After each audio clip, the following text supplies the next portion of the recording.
ஜெபித்தோம். 10ஆம் நாள் ஆவியானவருக்கு விழா கொண்டாடினோம். பலத்த வல்லமை அபிஷேகம் ஊற்றப்பட்டது. நிறைய பேர் பாவங்களிலிருந்து மன்னிப்பு பெற்றார்கள், புனிதம் பெற்றார்கள், புனித வாழ்வை பெற்றுக் கொண்டார்கள். ஒரு புனித வாழ்வு, மறு வாழ்வு, புதிய வாழ்வு உண்டானது. அப்ப இந்த பெந்தகோஸ்து நாளில் நடந்ததை என்ன? பேதுருவும் மற்ற அப்போஸ்தலர்களும் மரியாளோடு ஜெபம் பண்ணாங்க. ஜெபம் பண்ண பொழுது ஆவியானவர் வல்லமையாய் இறங்கினார். காற்று வீசியது, நெருப்பு இறங்கியது. ஒவ்வொருவரும் தூய ஆவியால் ஆட்கொள்ளப்பட்டார்கள். அவருடைய வாழ்க்கை மாறியது. அல்லேலூயா. அப்ப யாருடைய வாழ்க்கை மாறும்? தூய ஆவியானவருடைய வல்லமையை பெற்றால் அன்றி உங்களுடைய வாழ்க்கையும் மாற்றம் பெறாது, புனிதம் பெறாது, பரிசுத்தம் பெறாது. ஆண்டவருடைய கோயிலா இருக்க முடியாது. அசுத்தங்கள் தான் நுழையும், அசுத்த ஆவிகள் தான் வந்து தொல்லை செய்யும். உலக நாட்டங்கள், இச்சைகள் தான் வரும், உலக பாவ நாட்டங்கள் தான் வரும். அதையெல்லாம் மேற்கொள்ள முடியாது. எனவே தான் தூய ஆவியானவருடைய வல்லமை தேவை. இந்த சீடர்கள் அப்போஸ்தலர் வாழ்க்கையிலே ஆவியான வந்த பிற்பாடு மாற்றம். பேதுரு எழுத பேசுகிறார், ஆவியானவரை பற்றி பேசுகிறார், இயேசுவை பற்றி பேசுகிறார்.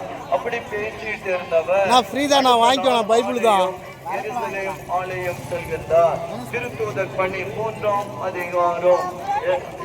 இறைவேண்டல் செய்யும் நேரத்திலே 3 மணி அளவிலே அவரும் யோவானும் எருசலேம் ஆலயம் செல்கிறார்கள். வழியிலே முடக்குவாதம் உற்ற ஒருவர் பிச்சை எடுத்துக் கொண்டிருந்தார். பேதுருவை பார்த்தவுடனே, ஐயா எனக்கு ஏதாவது கொடுங்க என்று பிச்சை கேட்டார். அப்ப பேதுரு சொன்னார், பொன்னோ வெள்ளியோ என்னிடம் இல்லை, என்னிடம் உள்ளதை உமக்கு கொடுக்கிறேன். நஸ்ரேனாகிய இயேசுவின் பெயரால் எழுந்து நட என்று சொன்னார். கையை பிடிச்சு தூக்கினாரு. அப்படி அவருடைய கணுக்கால்கள் வலு பெற்றன. எழுந்தார், நடந்தார், துள்ளி குதித்தார், ஆண்டவரை போற்றி துதித்தார். அல்லேலூயா. இன்னைக்கெல்லாம் நம்ம பிச்சை எடுக்க வந்திருக்கிறோம். சொல்லணும்னா என்ன, உண்மையா சொல்லணும்னா அந்தோனியாருக்கு பிச்சை கேட்க வந்திருக்கிறோம். இது வேணும், அது வேணும், இது நடக்கணும், அது நடக்கணும், பிச்சை கேட்க தானே வந்திருக்கிறோம். உண்மைதானே, போய் சொல்லக்கூடாது. இன்னைக்கு என்ன வேணும் அப்படின்னு அதை கேட்கதான் வந்திருக்கிறோம். நமக்கு என்ன வேண்டுமோ அதை தான், ஐயா எனக்கு இதை கொடுங்க, இதை செய்ய, என் பொண்ணுக்கு கல்யாணம் ஆகணும், என் பையனுக்கு வேலை கிடைக்கணும், என் கணவர் நல்லா இருக்கணும், எங்க ஆயா நல்லா இருக்கும். இப்படி ஒருத்தரும் ஏதோ ஒரு கருத்தோடு தான் பிச்சை கேட்க வந்திருக்கிறோம். பிச்சை ஜெபம் கேட்க வந்திருக்கிறோம். அல்லேலூயா, அல்லேலூயா. அந்த முடக்குவாதம் உற்றவன் முடங்கி போயிட்டான். அவன் வாழ்க்கை முடங்கி போயிடுச்சு. ஒன்னும் இல்லை, அவனுக்கு வழியே இல்லை. யாருடைய வாழ்க்கை முடங்கி போகும்? பாவத்தில் இருப்பவருடைய வாழ்க்கை முடங்கி போகும். பாவத்தில் இருப்பவர்களுக்கு நன்மை நடைபெறாது. பாவ வாழ்க்கையில் இருப்பவர்களுக்கு அற்புதம் நடக்காது. பாவத்தில் இருப்பவர்கள் ஜெபித்தால் பலன் கிடைக்காது. பாவ வாழ்க்கையில் இருப்பவர்கள் அழிவுக்கு உள்ளாகி கொண்டிருப்பார்கள். பாருங்க, மார்க்கு நற்செய்தியில 1 அதிகாரத்துல இயேசு முடக்குவாதம் உற்றவரை ஆற்றப்பட்டு வராங்க. அப்ப இயேசு அவரை உற்று பார்க்கிறார். உற்று பார்த்து இவருடைய பாவங்கள் மன்னிக்கப்பட்டன. அப்ப முடக்குவாதம் உற்றவருக்கு என்ன இருந்தது? பாவம். வாங்கிக்கோங்க, பைபிள் தான். நம்மள்ட்ட என்ன இருக்கிறது? என்ன இருக்குது? பொன்னா வெள்ளியா, இயேசுவா பாவமா? என்ன இருக்குது பாருங்க, யோசிச்சு பாருங்க. நிறைய பேர்ட்ட பொண்ணு இருக்குது, வெள்ளி இருக்குது, ஆனா இயேசு இருக்காரா? இயேசு இல்ல. அப்ப என்ன நம்மள்ட்ட இருக்குது? பாவம் இருக்குது. என்ன பாவம்? பாவம்னா என்ன? கடவுளை மறுப்பது பாவம், இறைவனை மறப்பது பாவம், இயேசுவை நம்பாதது பாவம், இயேசுவை ஏற்றுக்கொள்ளாதது பாவம், இயேசுவின் கட்டளைகளை மீறுவது பாவம், இறை வார்த்தையின்படி நடவாதது பாவம். அல்லேலூயா. கடவுளுக்கு கீழ்ப்படிய மறுப்பது பாவம். ஆதாம் ஏவாளுக்கு எது பாவம்? ஆண்டவர் சொன்னதை அவங்க கீழ்ப்படியல, பாவம். என்ன ஆனது? பரிசுத்தத்தை இழந்தார்கள், அந்தஸ்தை இழந்தார்கள், செல்வத்தை இழந்தார்கள், சுகத்தை இழந்தார்கள், ஆண்டவரோடு உள்ள உறவை இழந்தார்கள். எல்லாம் போயிடுச்சு. என்னைக்கு பாவம் பண்றோமோ எல்லாம் போய்விடும், எல்லாம் அழிவுறும், ஒண்ணுமே நடக்காது. அல்லேலூயா. அப்ப கடவுளை மறக்க கூடாது. இன்னைக்கு ஒரு பாவம், உலகத்துல இருக்கிற ஒரு பாவம் என்னன்னா, எல்லாரும் நல்ல வீடெல்லாம் கட்டிட்டாங்க. இப்ப நிறைய பேருக்கு நல்ல வீடு இருக்குது, இருக்கா இல்லையா? எல்லாம் நல்ல வீடு கட்டுறாங்க, நல்ல வசதி ஆயிட்டாங்க, நல்லா சாப்பிடுறாங்க, நல்லா சொகுசா இருக்கிறாங்க. இப்ப யார் தேவையில்லை? நமக்கு யார் தேவையில்லை? கடவுள் தேவையில்லை. வருஷத்துக்கு ஒரு தடவை அந்தோனியார் கோயிலுக்கு வந்து ஒரு பொருத்தனை வச்சுட்டு காணிக்க செலுத்திட்டு போயிட்டா போதும். போதும் தானே? போதும் தானே? திருவிழாவுக்கு வந்துட்டா போதும், ஆடு அடிச்சு சாப்பிட்டா போதும், இதெல்லாம் வாங்கிக்கிட்டு வந்துட்டு கும்பல்ல கலந்துக்கிட்டு போயிட்டா போதும். கடவுளை மறப்பது பாவம், கடவுளை நினையாதது பாவம், கடவுளிடம் ஜெபிக்காதது பாவம், கடவுளுக்கு நன்றி செலுத்தாதது பாவம். அல்லேலூயா, அல்லேலூயா.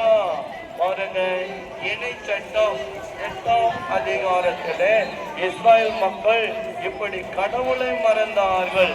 எகிப்துல அடிமையா இருந்தாங்க, அவங்கள ஆண்டவர் மீட்டார், நல்ல வாழ்வு கொடுத்தார். வாழ்வு கொடுத்த உடனே ஆண்டவரை மறந்துட்டாங்க. 8:11 இன்று நான் உங்களுக்கு கட்டளையிடுகிற கட்டளைகள், நியமங்கள், முறைமைகள் ஆகியவற்றில் இன்று வழுவுவதன் மூலம் உங்கள் கடவுளாகிய ஆண்டவரை மறந்து போகாதபடி கவனமாயிருங்கள். Be careful. Don't forget the Lord your God. ஆண்டவரை மறந்துடாதீங்க. உங்க வாழ்க்கையில ஆண்டவரை மறந்துடாதீங்க. பாருங்க, எப்படி நீங்கள் உண்டு நிறைவு கொள்ளும் போதும், அழகிய வீடுகளை கட்டி அவைகளில் குடியிருக்கும் போதும், உங்கள் ஆடு மாடுகள் பழுகும் போதும், வெள்ளியும் பொன்னும் உங்களுக்கு மிகுதியாகும் போதும், உங்களுக்கு உள்ளதெல்லாம் பெருகும் போதும், நீங்கள் நெஞ்சில் செருக்குற்று அடிமைத்தனத்தின் வீடாக எகிப்து நாட்டிற்கு உங்களை கூட்டி வந்த உங்கள் கடவுளாகிய ஆண்டவரை மறந்து விட வேண்டாம். அல்லேலூயா. யாரும் மறக்க கூடாது. கடவுளாகிய ஆண்டவர், நம்முடைய தெய்வம், நம்மை படைத்தவர், நம்மை மீட்ட இயேசு, நம்மை ரட்சித்து புனிதப்படுத்தும் ஆண்டவர். கடவுளை மறக்க கூடாது. நீங்க மறந்திருக்கிறீங்களா? இறை நம்பிக்கை இல்லாம இருக்கிறீங்களா? இறை பற்றி இல்லாம இருந்திருக்கிறீங்களா? இன்னைக்கு நினைச்சு பாருங்க, எப்படி எல்லாம் நம்ம தப்பு பண்ணிருக்கிறோம். இப்ப ஏன் இந்த உலகத்துல கடவுளுடைய சின்னம் செஞ்சோம்? கடவுளை எல்லாம் மறந்துட்டாங்க, இஷ்டப்படி நடந்துட்டாங்க. ஒரு முறை இப்ப இந்த அமெரிக்காவில் லாஸ் ஏஞ்சல்ஸ் அந்த இடத்துல ஒரு பெரிய கலை நிகழ்ச்சி நடைபெற்றது. எல்லாருக்கும் பரிசெல்லாம் கொடுத்தாங்க. பரிசு கொடுத்தப்ப அந்த இசை கலைஞர்கள், ஆர்டிஸ்ட் எல்லாருக்கும் பரிசு. ஒருத்தர் கூட கடவுளுக்கு நன்றின்னு சொல்லல. வழக்கமா தேங்க்ஸ் டு காட், ஆண்டவர் தான் எனக்கு வெற்றி கொடுத்தார், ஆண்டவர் தான் எனக்கு இந்த பரிசை கொடுத்தார்னு சொல்லுவாங்களாம். அந்த நாள் ஒருத்தர் கூட கடவுளுடைய பெயரை சொல்லவே இல்லை. அப்போ ஒரு அம்மா சொல்றாங்க அந்த வர்ணனையால, there is no mention of God. இன்னைக்கு கடவுளை பத்தி யாரும் சொல்லவே இல்லை. எல்லாரும் கைத்தட்டி மகிழுங்கன்னு சொன்னா, நீங்க கைத்தட்டாதீங்க அதுக்கு போய். எனவே அப்படி எல்லாம் ரொம்ப கடவுளை கேலி பண்ணாங்க. அடுத்த 24 மணி நேரத்துல அந்த நகரம், அந்த நாடு முழுவதும் பத்தி எரிந்தது. கடவுளை மறக்கின்ற யாராக இருந்தாலும், எந்த நாடாக, எந்த ஊராக இருந்தாலும், எந்த வீடாக இருந்தாலும் பற்றி எரியும். கடவுளின் சினம் பற்றி எரியும். இதுதான் இன்னைக்கு எச்சரிக்கை. முதல் எச்சரிக்கை, கடவுளை மறப்பது, இயேசுவை மறப்பது, இயேசுவை நம்பாதது பாவம். அவர் இல்லாம இருப்பது பாவம். அவர் சொன்னதை கேட்காதது பாவம். எல்லாரும் நம்ம இஷ்டப்படி நடக்கிறோம், இஷ்டப்படி ஆடுறோம், ஓடுறோம், ஓடியாரோம், எதை வேணாலும் செய்யறோம். கடவுளை மறந்து, அவருடைய வார்த்தையை மறந்து இருக்கிறோம். இதைதான் அந்தோனியார் எச்சரிக்கை செய்தார். தன் காலத்தில் வாழ்ந்தவர்களுக்கும் இன்னும் தன்னை நாடி செபமுதவி வேண்டும் வருபவர்களுக்கும் எச்சரிக்கை கொடுக்கிறார். அல்லேலூயா, அல்லேலூயா, அல்லேலூயா. கடவுளை மறப்பது, உலக இன்பங்களில் இருப்பது, உலக நாட்டங்களில் இருப்பது நோவா காலத்தில் நடந்தது போலவே நடக்கும். லோத்தின் காலத்தில் நடந்தது போலவே நடக்கும். நோவா காலத்துல என்ன நடந்தது? பெண் கொண்டு கொடுத்து எல்லாம் ஜாலியா இருந்தாங்க, சுகபோகத்தில் இருந்தாங்க, எல்லாம் தாறுமாறா வாழ்ந்தாங்க, விபச்சாரத்தில் இருந்தாங்க, குடிவெறியில் இருந்தாங்க. பாவம், அந்த பாவம் செஞ்சு கடவுளை மறந்தாங்க. தண்டனை வெள்ளப்பெருக்கு. இப்ப அந்த எல்லாம் வெள்ளப்பெருக்கு ஏன் வருது? பாவம். நம்ம மனம் மாறணும். அடுத்ததாக லோத்தின் காலத்தில் நடந்தது என்ன? ஓரின சேர்க்கை. இப்பெல்லாம் விபச்சாரம் மட்டும் பாவம் கிடையாது, லெஸ்பியன், ஹோமோசெக்ஸ் என்று ஆங்கிலத்தில் சொல்வார். ஓரின சேர்க்கை. ஆண்கள் ஆண்களோடு பாவம், பெண்கள் பெண்களோடு பாவம். ஒரு பொண்ணு சொல்லுது, ரோட்டிலே ஒரு பொண்ணை கட்டி வச்சுக்கிட்டு நீ தாண்டி எனக்கு ஹஸ்பண்ட் சொல்லிக்கிட்டு போகுது. எப்படி பாருங்க. அதே போல பசங்க, 2 பசங்க ஜோடியா, மச்சான் நீ தாண்டா எனக்கு கொண்டாட்டின்னு சொல்லிட்டு போறான். வெட்கக்கேடு, சூடு சொரணை இல்லாத ஜன்மங்கள். இந்த உடல் தூய ஆவியின் ஆலயம், பரிசுத்தமான ஆலயம். இச்சைகளால், உடல் இச்சைகளால் இந்த உலகம் கெட்டு போய் கொண்டிருக்கிறது. இதுதான் எச்சரிக்கை. செல்போன். இப்ப அடுத்ததாக ஒரு பாவம். பாவம் எந்த வீட்டுல இருக்குதுன்னா, யார் கையில செல் இருக்குதோ பாவம். பரிசுத்தாவி இறங்குறாரு, செல்போன் இருந்த ஆவியானவர் இறங்குறாரு, சுகமா நலமா கிடைக்கிறது. எப்ப பார்த்தாலும் குஷ்டரோகி கையாட்டம் செல்லு தடவிக்கிட்டே இருக்கிறானோ நிறைய பேர். எத்தனை பிள்ளைகள், எத்தனை இளைஞர்கள், இளம் பெண்கள் பாவத்திலே செல்போனால் அடிமையாகிக் கொண்டு கெட்டு போய் கொண்டிருக்கிறார்கள். யாரோட பேச்சு, தவறான உறவுகள், தவறான பேச்சுகள், தாறுமாறான உறவுகள், நம்பிக்கை துரோகங்கள், குடும்பத்துல கணவன் மனைவி நம்பிக்கை துரோகம், விபச்சாரம், பேசித்தனம், பாவம். இந்த பாவம்தான் வீடம் போயிடும், பற்றி எரியும், குடும்பம் ஒன்றுமில்லாமல் ஆகிவிடும். அதுதான் எச்சரிக்கை. அல்லேலூயா, அல்லேலூயா. நன்றி ஆண்டவரே. இன்னும் பணம் பணம் பணம் திருடி பொய் சொல்லி ஏமாற்றி பணம் எப்படி வேணாலும் சம்பாதிக்கலாம். எனவே அப்படிப்பட்ட ஒரு நிலை. இதெல்லாம் எச்சரிக்கை. இன்னும் பாருங்க எப்படி எல்லாம் நடக்குது. போதை மருந்துகள் எல்லாம், ஸ்கூல் காலேஜ் பிள்ளைகள்லாம் போதை மருந்து, தவறான உறவு பழக்கம், நண்பர்கள் தோழிகளோட தவறான செய்கைகள். அந்தோனிய காலத்தில் எப்படிதான் சாங்கோ என்ற ஒரு அரசன் என்ன பண்ணா, தனது படையில சேருமாறு இளைஞர்களும் கூப்பிட்டான், நல்ல சாப்பாடு போட்டான், எல்லாம் குடிக்க கொடுத்தான், போதை மருந்து எதெல்லாம் கொடுத்தான். அவங்களுக்கு ஜாலியா இருங்க, பொண்ணு வேணுமா, பொண்ணுலாம் கொடுக்கிறேன், நீ என் கூட இருந்தா போதுன்னு தவறான வழியிலே அவர்களை தன்னோடு இருக்க நிலையிலே புனிதர் அந்தோனியார் என்ன பண்ணாரு? வந்து அவருடைய வலையில் விழவில்லை. இன்னைக்கு எத்தனை ஆண்கள் பெண்கள் வலையில விழுறாங்க, ஆன்டி வலையில விழுறாங்க, வேற எந்தெந்த வலையில யார் யார் கூட விழுறாங்க, யார் யாரும் மயங்குறாங்க, பேச்சுல மயங்குறாங்க, அழகுல மயங்குறாங்க, காமத்திலே பற்றி எரிகிறார்கள், அழிந்து போயிட்டு வீடே ஒண்ணு இல்லாம போயிடுச்சு, ஒன்றும் இல்லாமல் போய் கொண்டிருக்கிறது. எச்சரிக்கை. அல்லேலூயா, அல்லேலூயா, அல்லேலூயா.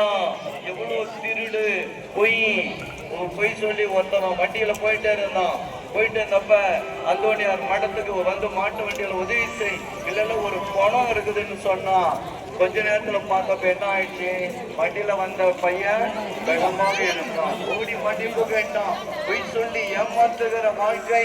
இன்னைக்கு எவ்வளவு பேர் பொய் சொல்லி ஏமாற்றுகிற ஒரு பாவ வாழ்க்கை, ஏமாற்றுகிற உலகம். அல்லேலூயா, அல்லேலூயா.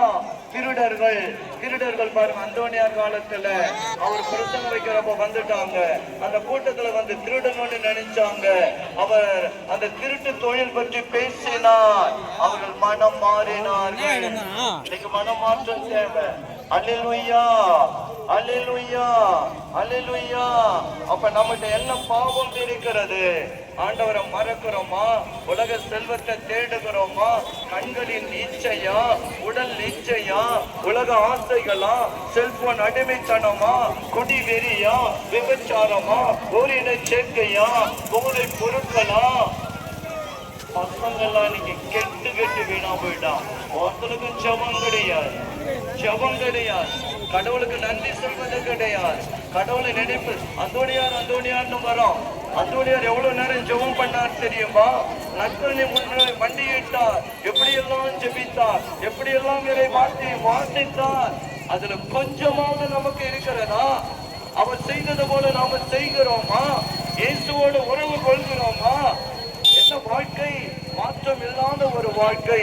இந்த காலத்தில் இதுதான் ஆபத்து. இல்லைன்னா இன்னும் அடுத்த கொரோனா எல்லாத்தையும் மாறிட்டு போயிடும். இனிமேல் நாம் எச்சரிக்கையா இருக்கும். அல்லேலூயா. நன்றி ஆண்டவரே, நன்றி இயேசு.